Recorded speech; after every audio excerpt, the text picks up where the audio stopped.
What's going on, guys? Julian Sisman here from Prepare for Performance. Today, I'm gonna continue with a little bit of my series on some strength work. Just a different topic. Today, I'm gonna talk about why it's important to use a slam board or heels elevated, as a lot of people will say.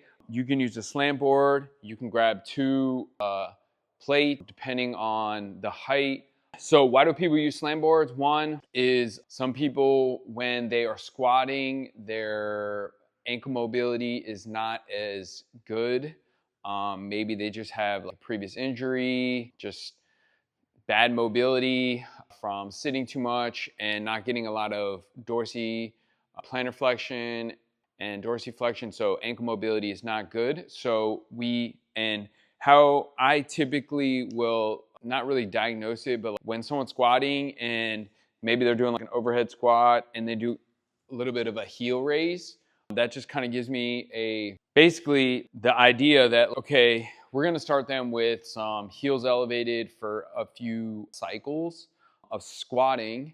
It could be bilateral or double leg squatting, or it could be split stance. Sometimes if you're gonna do some split stance, heel elevated, it's a lot of that knee over toe, which actually can help with getting better ankle mobility. So that's one reason. Another reason, some people want to get a little bit more quad buildup.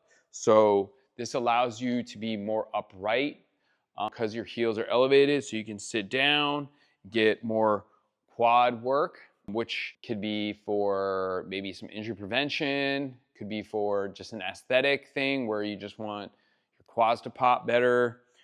And then the last thing is, it could be that someone's coming off an injury and want more quad development. So somebody that has a quad injury, ACL, a meniscus, doing some heel elevated allows for more quad work versus what people typically might do is they will, when they're squatting or doing anything bilateral, they'll end up getting a little bit more hip. So they're getting more posterior work versus quad. So this can isolate, is the word I was looking for, the quad a little bit better. So I'm going to demonstrate a few ways that you can use a slam board. Again, like I said, I'm gonna show you how you can do the same thing with plates as well. So slam board, you're just going to, I typically just have about my heel and halfway into my arch, getting my chest upright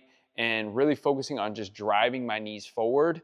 So I'm getting, again, staying more upright, getting more quad. You can do bilateral like this, goblet. You can do front squats. Say you have a dumbbell, a barbell in front, elbows up. You can do back squats. You can do lunges. How will you do lunges? Again, a little bit more advanced if you're doing a reverse lunge, or I think it's better to just do a split squat. So just driving that knee forward. Again, because your heel is elevated, you can keep your chest a little bit more upward. So you're getting more quad because you're not bending over so much when you're squatting down. So that is two things right there. So you got bilateral squats, split squats.